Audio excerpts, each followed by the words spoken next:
Good evening all of you. स्वागत है आप सभी मित्रों का आज की इस मुलाकात में, चर्चा में। केस लॉ सीरीज में हमारी आज की जो बातचीत है ये भी निगोशिएबल इंस्ट्रूमेंट एक्ट से ही संबंधित है। इस केस लॉ का नाम है Bareilly bank versus Naval Kishore case law है। 1964 में आपको ये केस देखने को मिलेगा। इस केस लॉ पर हमारी आज चर्चा होने वाली है। निगोशिएबल इंस्ट्रूमेंट, जैसे मैंने आपको बताया, निगोशिएबल इंस्ट्रूमेंट से संबंधित ये केस है।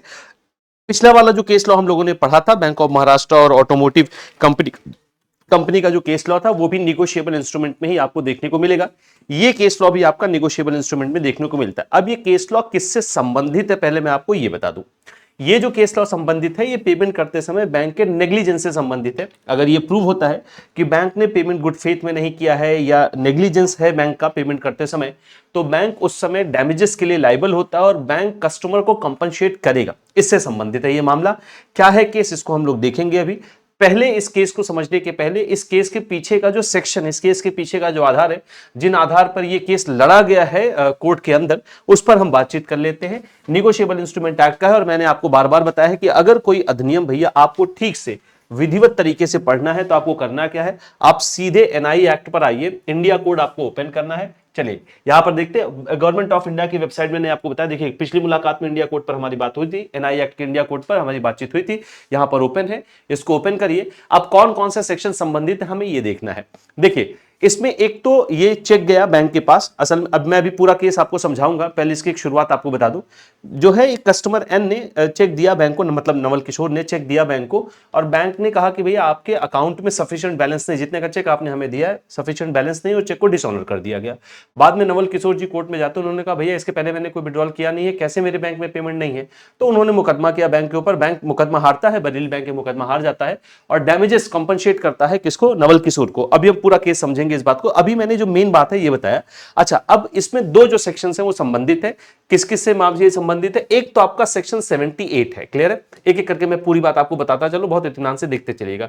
एक है आपका सेक्शन 78। अब यहां पर आ जाइए। सेक्शन 78 क्या कहता है, सेक्शन 77 है। इसमें पहला है liability of banker for negligently dealing with the bill presented of payment, है ना। अगर कोई बिल प्रेजेंट हो रहा है और बैंक उसमें नेग्लिजेंस करता है तो उस केस में बैंक की लायबिलिटी बनती है। तो सेक्शन 77 इससे संबंधित है। देखिए क्या कह रहा है कि when a bill of exchange accepted payable at a specified bank has been duly presented there for payment and dishonoured, if the banker so negligently or improperly keeps, deals with or deliver back such bills as to cause loss to the holder, he must compensate the holder of such loss, है ना। तो किसी भी case में अगर bank negligence कर रहा है, उस केस में अगर कोई नुकसान होता है, डैमेज होता है कस्टमर को, तो कस्टमर को पे करेगा कौन, कंपनसेट करेगा बैंकर। क्लियर है, ये तो हो गया मामला 77 का।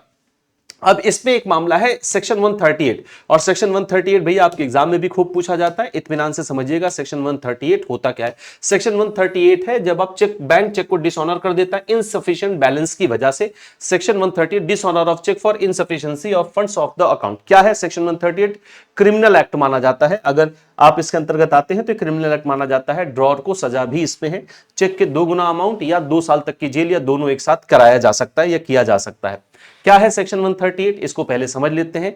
अगर कोई चेक बैंक के पास प्रेजेंट किया गया, जिस समय बैंक के पास चेक को प्रेजेंट किया गया, आपके उस अकाउंट में जिसमें चेक प्रेजेंट किया गया है, अगर सफिशिएंट बैलेंस नहीं है, बैलेंस कम है, जितने का चेक प्रेजेंट किया गया है उससे कम है, तो बैंक चेक को डिसऑनर कर देता है इनसफिशिएंसी ऑफ फंड के आधार पर कि भैया आपके अकाउंट में बैलेंस नहीं, हम आपके चेक को डिसऑनर कर रहे हैं। अब जब चेक को डिसऑनर किया जाता है तो पेई को बताया जाता है भैया कि आपका चेक डिसऑनर हो गया है।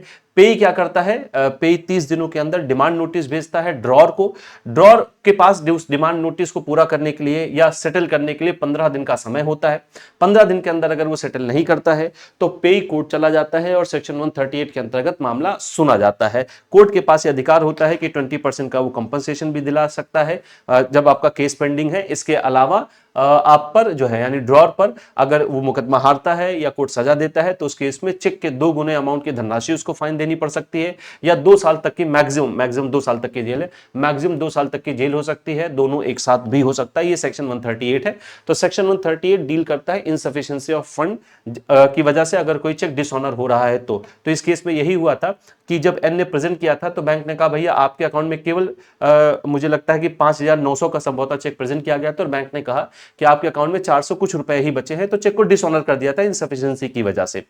तो अब ये आपको दो सेक्शन समझने हैं भैया। एक बात आपको और यहां पर ये याद रखनी है, याद ये आपको रखनी है कि अगर चेक के प्रेजेंट करने की दशा में चेक को प्रेजेंट किया गया और ये प्रूव हो जाता है कि बैंक ने नेग्लिजेंस किया है, बैंक के नेग्लिजेंस की वजह से अगर कोई डैमेज होता है चेक में, तो उस केस में जो पेमेंट है भैया, एक सेकंड का समय दीजिएगा।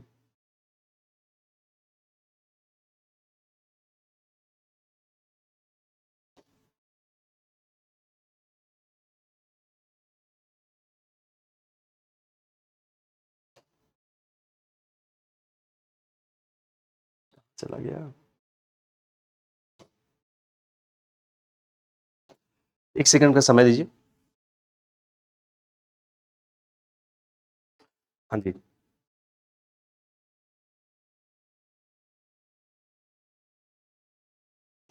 चलिए आ गया। तो ये तो आपने बैकग्राउंड समझ लिया कि इस केस का क्या था, मतलब निगोशिएबल इंस्ट्रूमेंट एक्ट में कौन कौन से सेक्शंस हैं जो इनमें चर्चा हुई होगी उस कोर्ट के अंदर। अब मैं ये पूरा केस आपको बता देता हूं। बरेली बैंक का केस है। नवल किशोर नाम के एक व्यक्ति हैं जिन्होंने अपना बरेली में अकाउंट ओपन किया इस पर्टिकुलर बैंक में 19,000 समथिंग रुपए के साथ, 19,900 रुपए के साथ संभवतः अपना अकाउंट ओपन किया गया। क्लियर है। अब ये थोड़े दिनों के बाद लगभग 17-18 महीने के बाद ये पैसा निकालने जाते हैं बैंक में, एक चेक जमा करते हैं 5,500 या 5,900 के आसपास का चेक जमा करते हैं और बैंक कहता है भैया आपका ये चेक डिसऑनर कर दे रहे हैं क्योंकि आपके अकाउंट में 400 कुछ रुपए ही बचे हुए हैं। अब जो नवल किशोर साहब है वो कहते हैं यार मैंने तो 19,000 के साथ ये खाता खुलवाया था, 19,900 रुपए के साथ ये खाता खुलवाया, अभी मैंने विड्रॉल नहीं किया और ये कह रहे केवल 437 रुपए के आसपास बचा हुआ है। उन्होंने बरेली बैंक पर मुकदमा दायर कर दिया।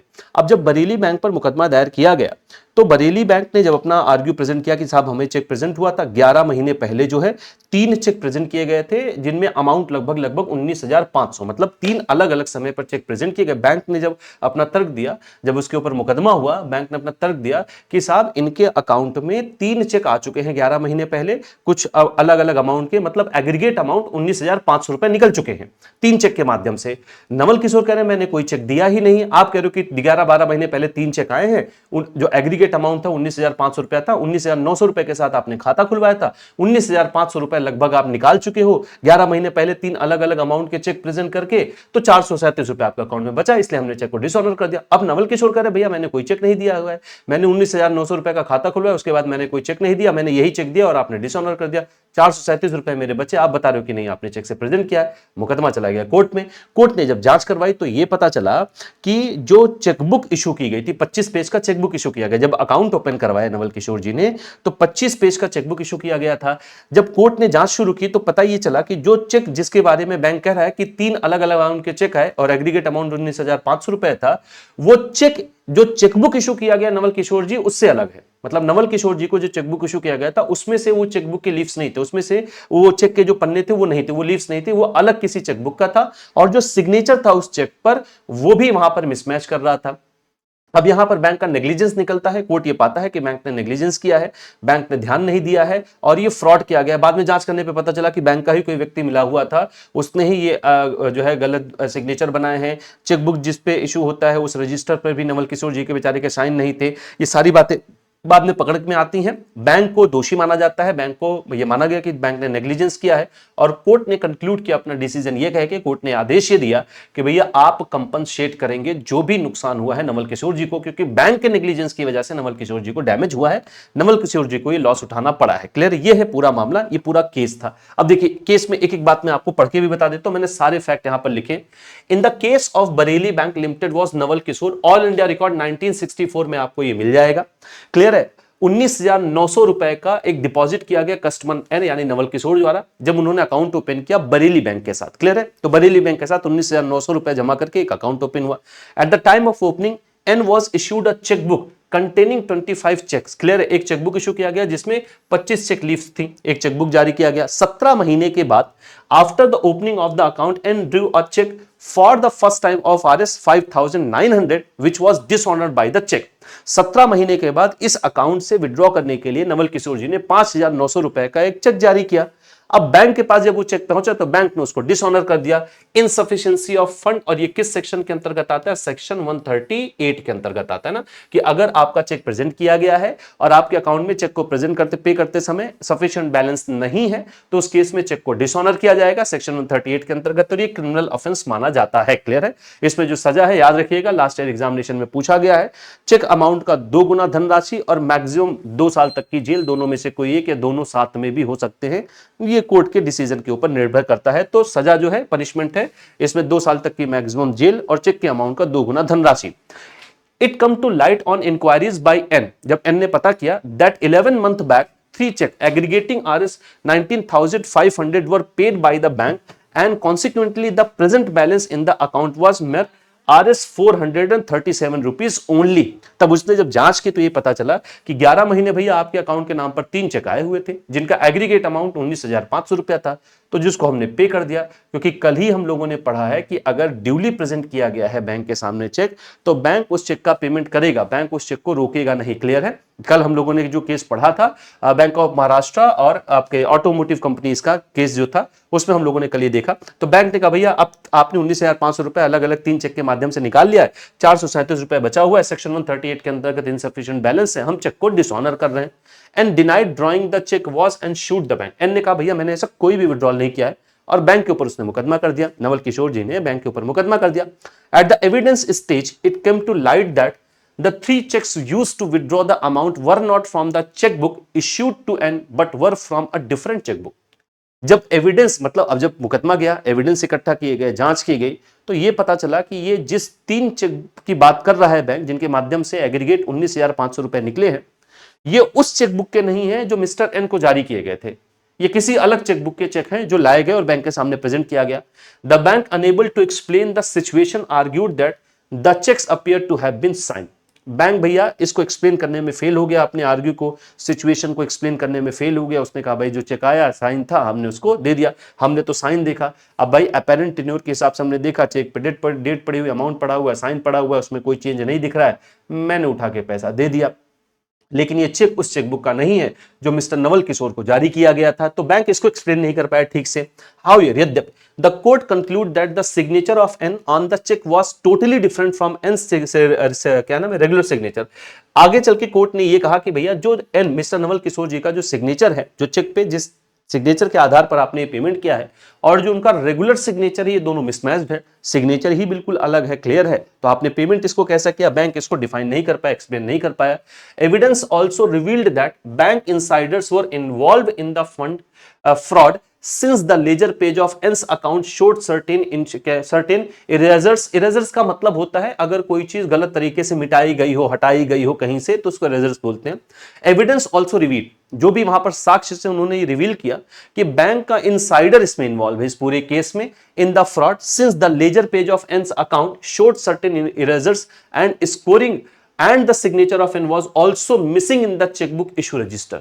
क्या आगे पता चला कि बैंक का ही कोई इंसाइडर है जो इस फ्रॉड में जो है इन्वॉल्व है। उसने क्या किया है, जो लेजर पेज था वहां पर कुछ इरेजर्स किए गए हैं, यानी कुछ चीजें मिटाई गई हैं, वहां पर कुछ परिवर्तन किया गया है और एन का जो है सिग्नेचर मिसिंग है। जब चेकबुक इशू होती है तो चेकबुक इशू करते समय, चूंकि 1964 का ये केस है, तब आपके घर चेक भेजा नहीं जाता था, तब आप मोबाइल फोन से चेक ऑर्डर नहीं कर सकते थे, एटीएम से भी आज आप लोग अपना चेक ऑर्डर कर सकते हैं, बैंक की ब्रांच में जाके चेक ऑर्डर कर सकते हैं। तब ऐसी इतनी विधिवत व्यवस्था नहीं थी, आपको बैंक में ही जाके चेक ऑर्डर करना पड़ता था, बैंक से जाके चेक रिसीव करना पड़ता था, चेक रजिस्टर पर साइन करना पड़ता था, ऐसा कोई सिग्नेचर भी वहां पर नहीं दिखाई दिया है। और जो लेजर आपका रिकॉर्ड था उसमें भी कई तरीके के चेंजेस, अल्टरेशन दिखाई दिए। पता चला एक व्यक्ति इसमें इन्वॉल्व है, बैंक का ही। The court refuse to accept the bank's contention and the bank was asked to make good the loss. Good the loss का मतलब होता है कॉम्पनसेशन देना, तो कोर्ट ने रिफ्यूज कर दिया। क्लियर है? Court refuse to accept the bank contention, court ने बैंकों की जो बातचीत थी, बैंकों का जो कंटेंशन था, उसको रिफ्यूज कर दिया और बैंक को यह कहा गया कि भैया आप कस्टमर को कॉम्पनसेशन दीजिए। गुड द लॉस का मतलब ही होता है कॉम्पनसेशन प्रोवाइड करना। आप कस्टमर को कॉम्पनसेशन दीजिए, आपके नेग्लिजेंस की वजह से कस्टमर का अकाउंट जो है, कस्टमर के अकाउंट से विड्रॉ हुआ है, कस्टमर ने खुद ना तो कोई आदेश दिया ना विड्रॉ किया, वो चेक उसकी चेकबुक का है ही नहीं, सिग्नेचर भी मिसिंग है, रजिस्टर में सिग्नेचर भी मैच नहीं कर रहा है, तो पूर्णतः आपकी गलती है, आप उसे जस्टिफाई भी नहीं कर पा रहे हैं। तो ऐसे केस में जो है बैंक को कॉम्पनसेट करना पड़ेगा। तो हमेशा याद रखिएगा कि अगर बैंक ने गुड फेथ में पेमेंट नहीं किया है, प्रेजुडाइज होकर पेमेंट किया है या नेग्लिजेंस बैंक का प्रूव हो जाता है तो बैंक वहां पर दोषी माना जाता है, लाइबल माना जाता है और बैंक कॉम्पनसेट करेगा अगर कोई लॉस डैमेज हुआ है तो। ये आपको हमेशा याद रखना है भैया। और सेक्शन 138 बात करता है चेक के डिसऑनर होने की कंडीशन को, जब अकाउंट में सफिशिएंट बैलेंस ना हो इनसफिशिएंसी की वजह से। ये पूरा केस था बरेली बैंक वर्सेस नवल किशोर जी का ये केस था। आज इस केस पर हम लोगों ने पूरी चर्चा कर ली है मित्रों। तो आज के लिए इतनी ही चर्चा रखते हैं। इनके अलावा मैं आपके लिए केस लॉ के बाद एमसीक्यू सीरीज शुरू करने वाला माफी चाहूंगा, एमसीक्यू सीरीज में आपके साथ शुरू करने वाला हूं। बहुत जल्दी उसका अनाउंसमेंट मैं आपको इसी चैनल के माध्यम से करूंगा। एमसीक्यू सीरीज आपके साथ लाइव चलने वाली है।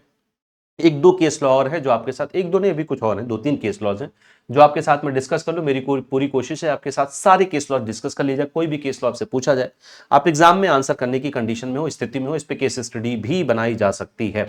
तो जल्दी ही आपके साथ में एमसीक्यू क्लास के माध्यम से भी जुड़ने वाला हूं। तो अभी के लिए इतनी ही चर्चा रखते हैं। ये सारी चीजें तैयार करने के लिए आप हमारे महापैक में आ सकते हैं। महापैक में मैं आपको बार बार बताता हूं भैया कि महापैक अगर आप लेते हैं तो आपको इलेक्टिव पेपर अलग से परचेज करने की जरूरत नहीं पड़ती है। इलेक्टिव पेपर्स की जो क्लासेस होती हैं वो आपके लिए बिल्कुल फ्री ऑफ कॉस्ट होगी किसी भी महापैक में। तीनों में से आप कोई भी महापैक लेते हैं। कुछ भी और आप मुझसे जानना चाहते हैं, पूछना चाहते हैं तो इस पर्टिकुलर क्यूआर कोड को स्कैन करके आप मुझसे जुड़ सकते हैं, या आप टेलीग्राम पर जाएं, सिंपली सर्च करें आशीष सर JIB CIB एग्जाम्स। आप इस माध्यम से भी मुझसे जुड़ सकते हैं। इस माध्यम से भी मैं आपके साथ लगातार बना रहता हूं। यहाँ पर आपको ये सारी सुविधाएं तो मिलती हैं। बाकी अगर आप BRBL में कुछ पूछना चाह रहे हैं, BRBL ही मैं आपका डील करता हूँ ये पेपर जो 4th कंपलसरी पेपर है, या ह्यूमन रिसोर्स मैनेजमेंट अगर आपका इलेक्टिव पेपर है, तो इन दोनों ही सब्जेक्ट में अगर आप कुछ भी जानना चाहते हैं, पूछना चाहते हैं तो मैं आपके लिए इस ग्रुप पर अवेलेबल रहता हूं। आप बातचीत कर सकते हैं। आज के लिए इतनी चर्चा रखते हैं। कल एक और केस लॉ के साथ मैं आपके साथ जुड़ूंगा। रोज हम एक केस लॉ डिस्कस करते चल रहे हैं। चलिए आज के लिए इतना, बहुत सारा धन्यवाद। Thanks a lot.